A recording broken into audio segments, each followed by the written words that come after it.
Hello, friends. This is Keith Joseph from the Institute for Hermetic Studies. We are continuing with Nicholas Kline, our discussion on the middle pillar. This will be part 2. So if you missed the first part, I'll put a link here so you can check that out first. It was a really excellent, informative discussion, I think. High level discussion of the middle pillar. So if you're familiar with the practice, I think there's a lot of insight there to check out.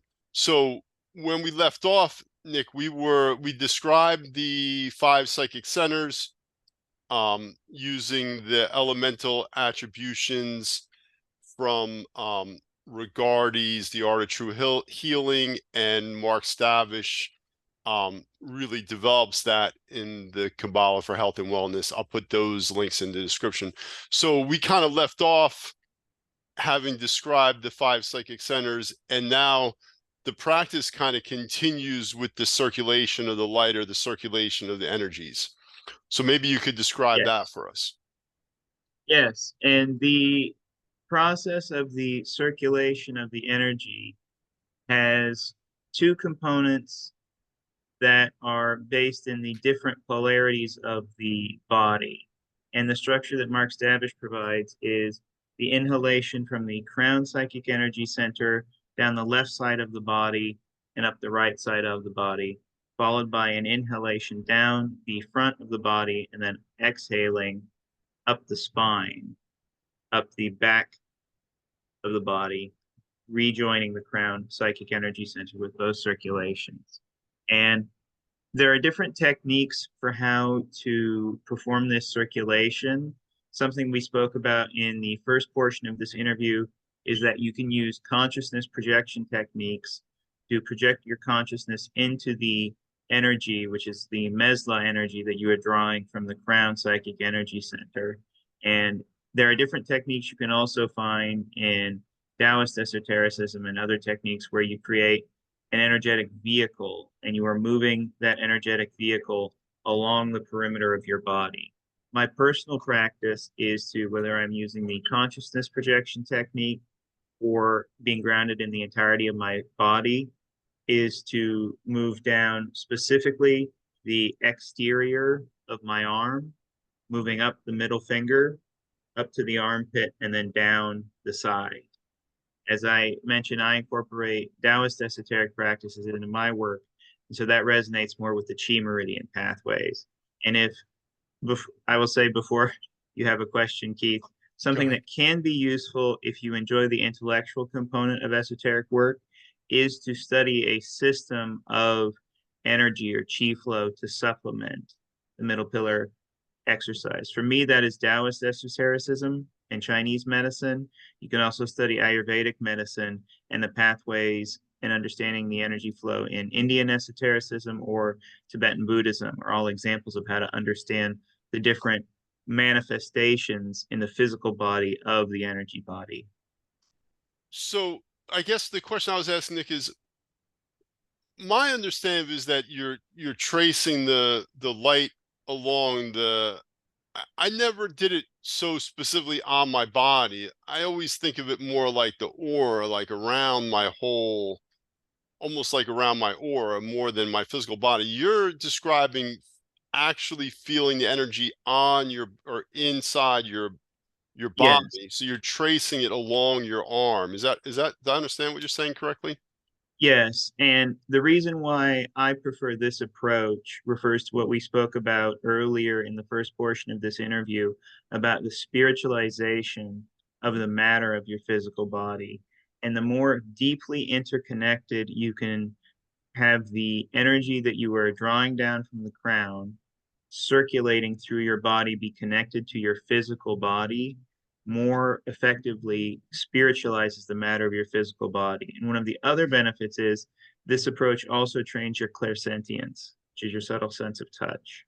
If you can feel the energy circulating along the meridians, the channels of your energy body, along your arms and your side, that is a very effective indicator that the energy is reaching a level of your inner being that frequently in Western esotericism is not trained as thoroughly. And this is true for both the more ceremonial magic focused styles, and the Barden style, where the body training is typically the element that is undertrained.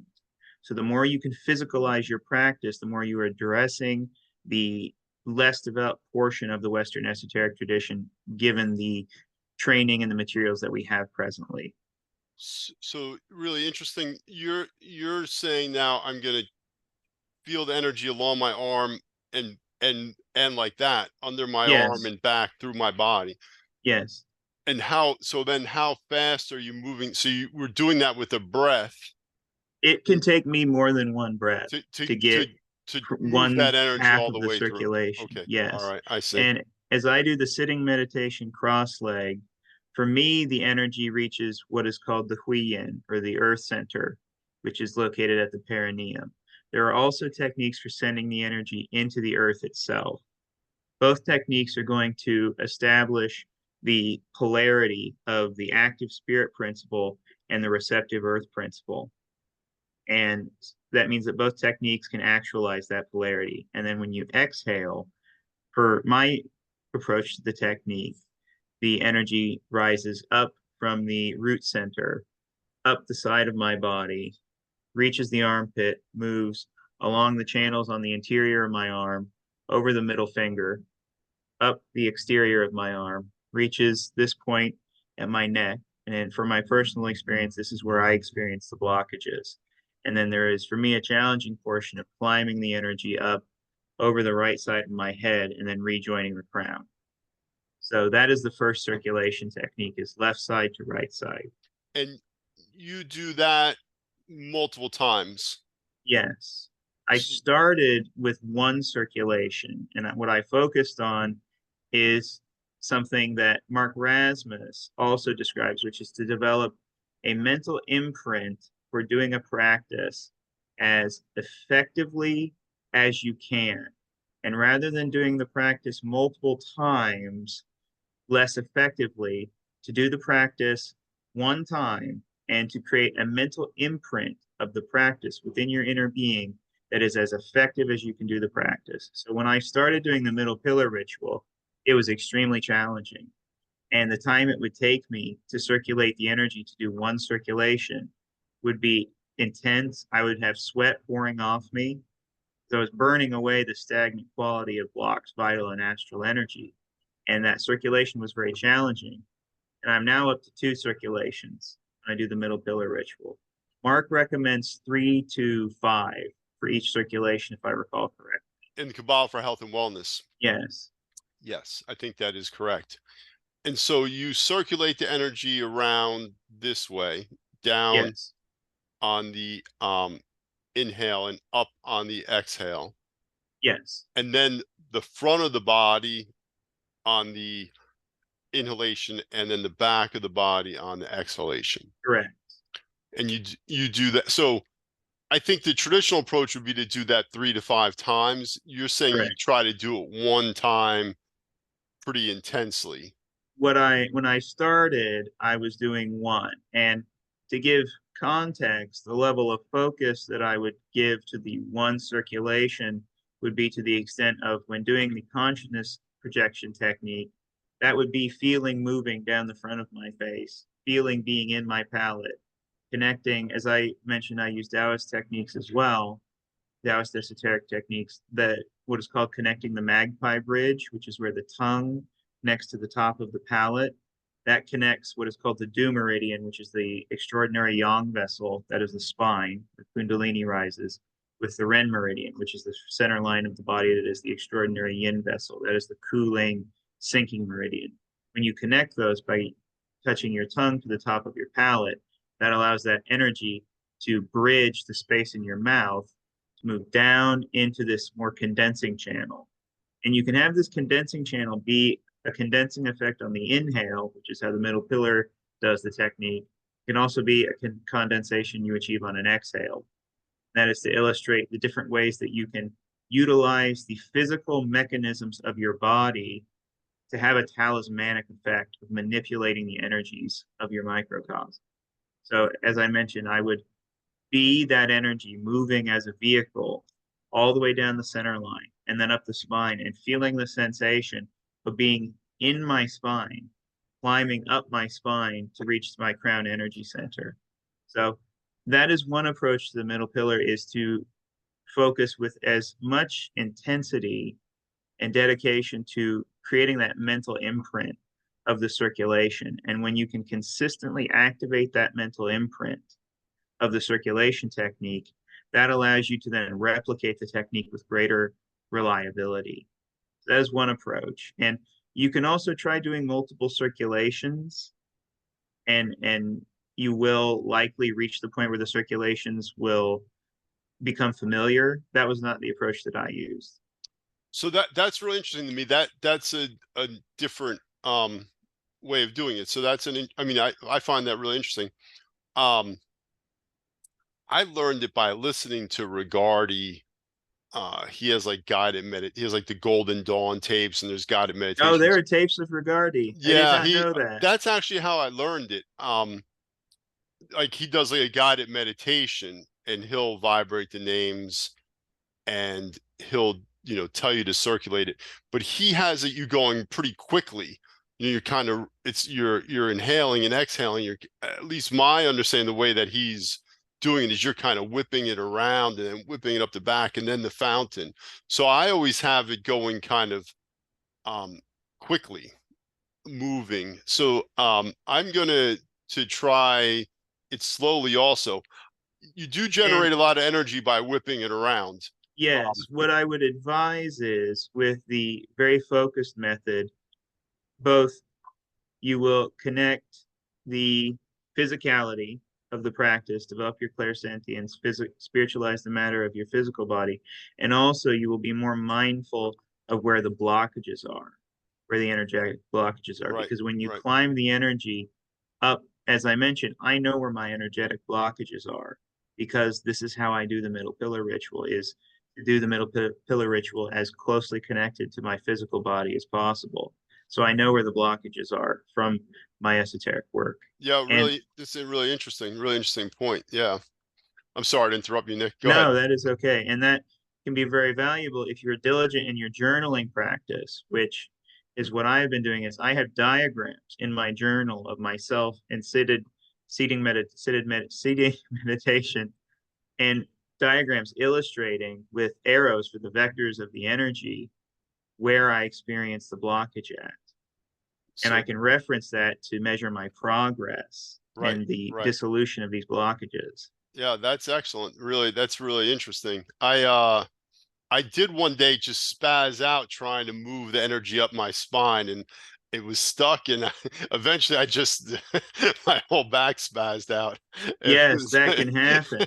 And that is likely something becoming unblocked. yeah, And I was a little startled. But it was that same thing that you're talking about.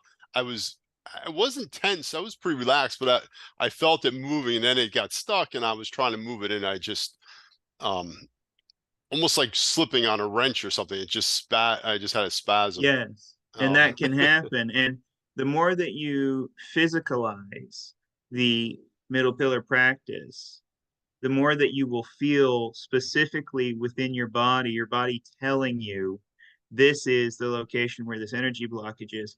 And if you enjoy the intellectual portion of the middle pillar ritual, as I mentioned, if you have a framework for understanding the different psychic channels, such as Ayurvedic medicine or traditional Chinese medicine, you can consult where you experience those points mhm. of physical tension, as those points of physical tension are a manifestation of an energetic blockage, of an imbalance.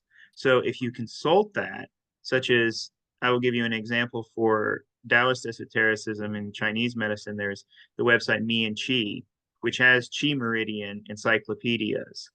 And you can check where you experience that blockage with the different Qi meridians. And you can reconcile what that says about having specific energetic blockages at different Qi meridians with what you're experiencing.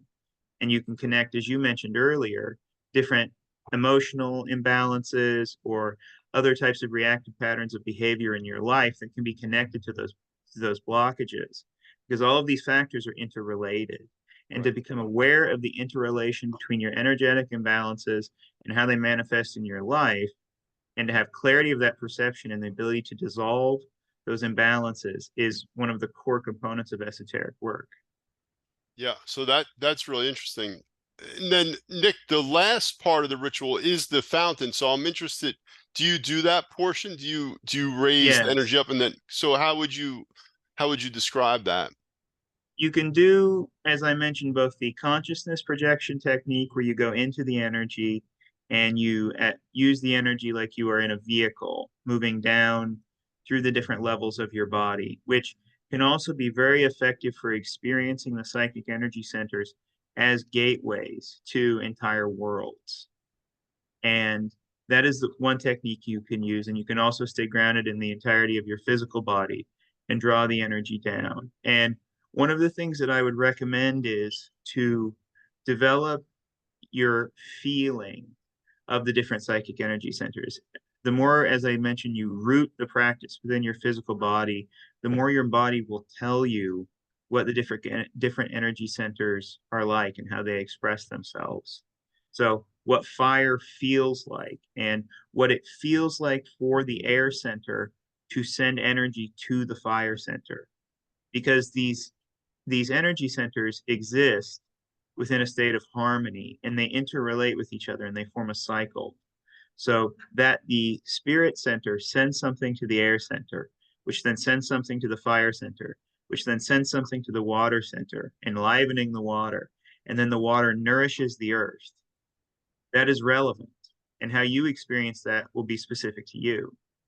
And then after the energy is accumulated in the earth center. And there are different types of visualization techniques that you can use for this, such as imagining the earth center, the entirety of the sphere, being something similar to a balloon where you're filling it up with energy. And then if you can imagine yourself as being hollow, which is typically the advisement for when doing energy circulation practices, you squeeze that earth energy center like you're squeezing a balloon and rocketing that energy up the central channels. And one of the things that I will advise is if you are very mindful of this energy circulation practice and root this practice in your physical body, what you will typically realize is it becomes a matter of getting out of your own way and allowing the middle channel to emit this energy out of your head.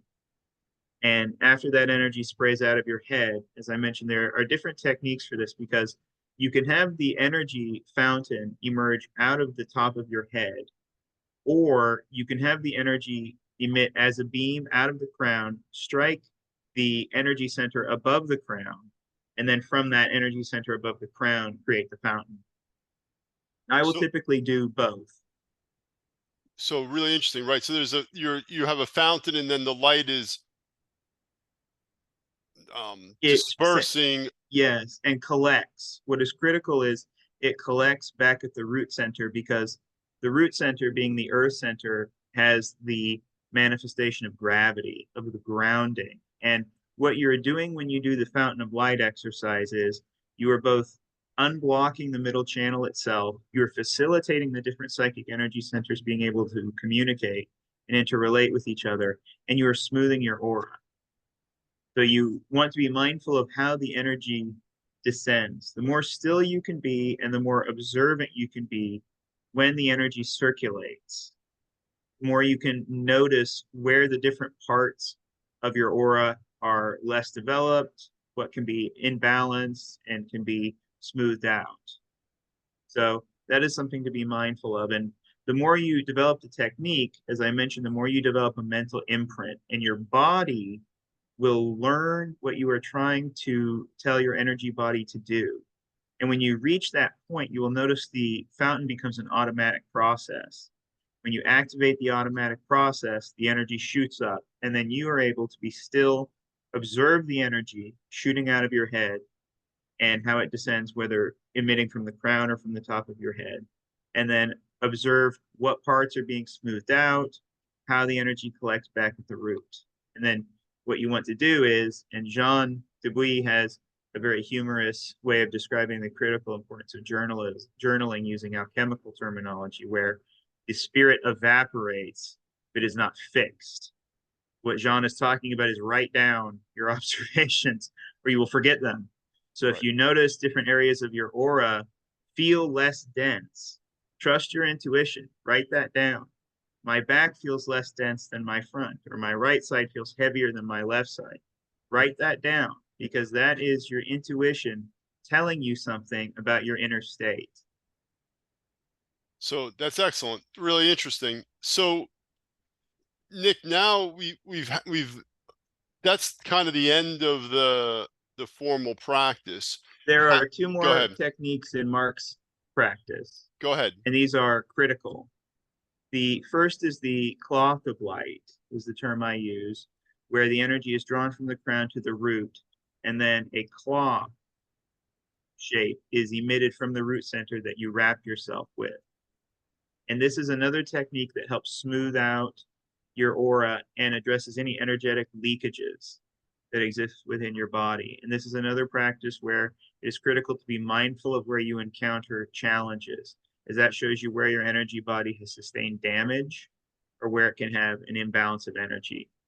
And the final step, and as I mentioned, this is the most critical step of the middle pillar ritual that is given in Kabalah for health and wellness, is the secret fire, where the energy is drawn down from the crown as mesla to the throat, to the solar plexus, to the pelvis, to the root, and then from the root down into the earth.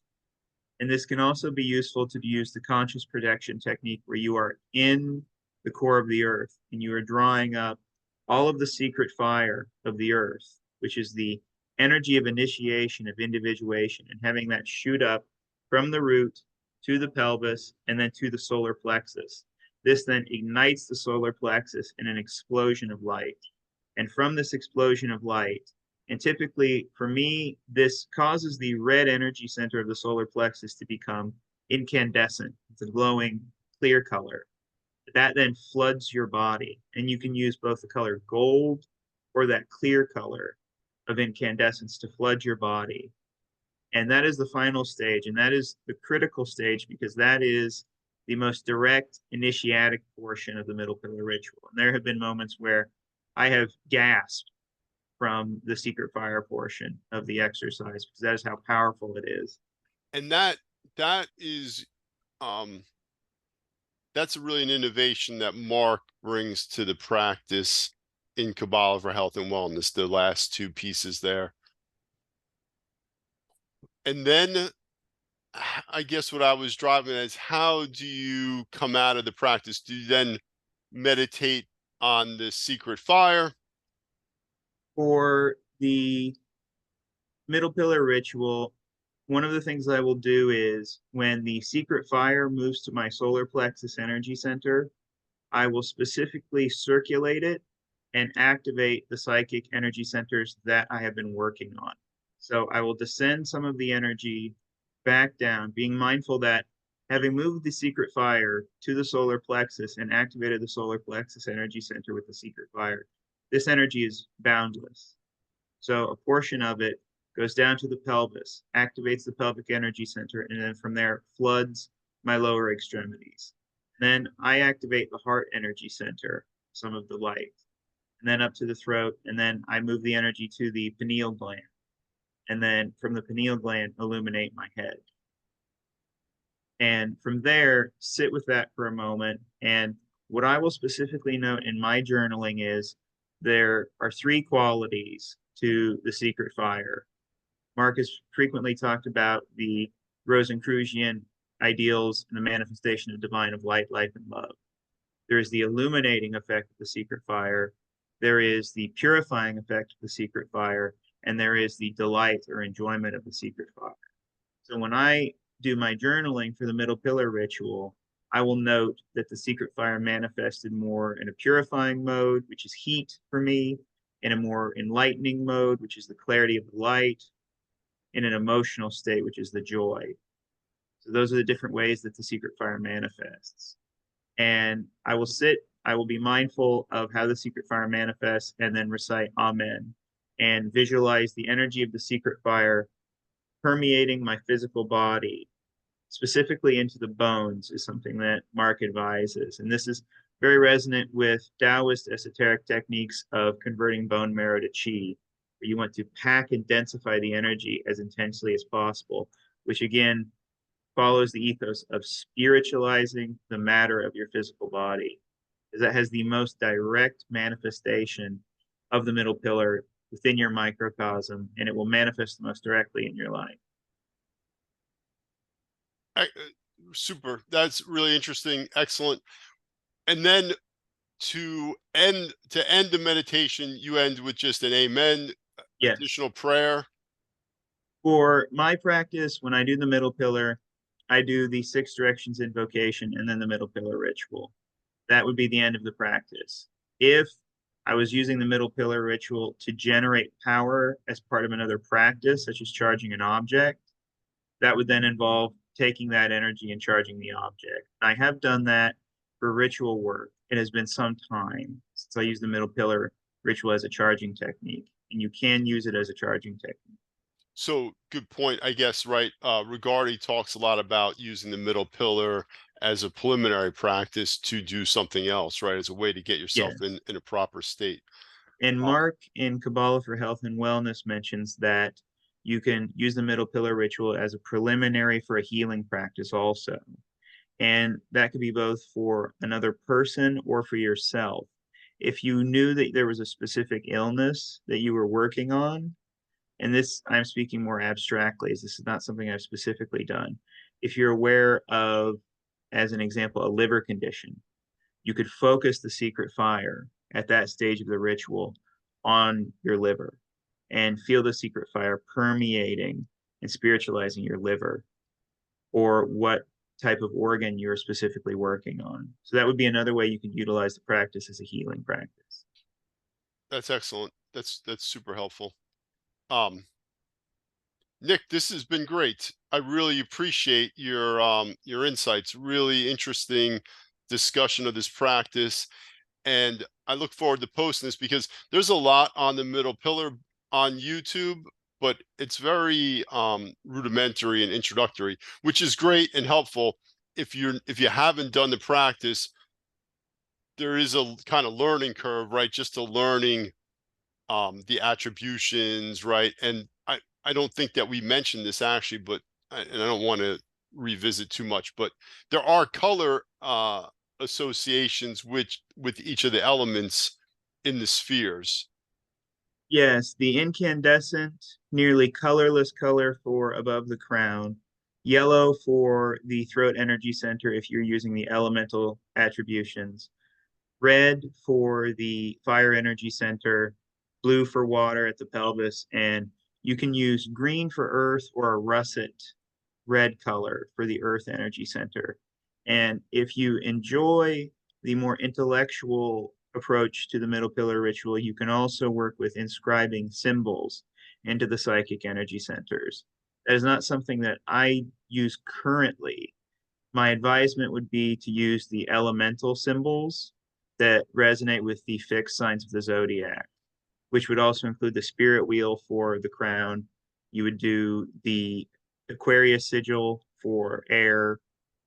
You would use Leo for the solar plexus, the eagle symbol to represent Scorpio for the pelvic energy center, and Taurus, the symbol of the bull for the earth energy center. So interesting point, right? There is a lot of there's a lot of depth that you could bring to the practice.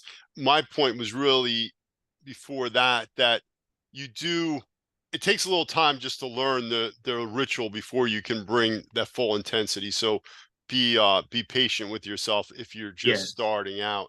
Um, but it is a yes. very rewarding practice. As I mentioned, creating the mental imprint of the practice very effectively, taking time and being mindful of each component of the ritual is the critical stage of laying the foundation of the practice. And when you have a strong foundation that is very deeply rooted in your physical body will assist you, as your physical body is the Saturnian lead that becomes the gold. It is the vehicle of your transformation and elevation of your consciousness. So when your body understands what you are trying to get it to do, it then assists you. And after you have that imprint that your body has learned, this is what it means to circulate the energy, you can then add more components to the ritual based on what your intuition directs you to, or you can utilize the ritual for different techniques, whether that be charging or a specific healing technique or adding symbolic components to resonate with the different elemental resonances of the psychic energy set. So, all right, Nick, that was amazing. Let's stop here. I'm running out of Zoom time, but what a great talk. Really appreciate you taking the time, and I'll leave as many links in the description as I can to the information that Nick referenced. And I look forward to seeing you in the next video. You can check us out on Teachable and the Vox Hermes website. I'll leave links in there as well. All right, see you all in the next video. Thanks again, Nick. Thank you, Keith.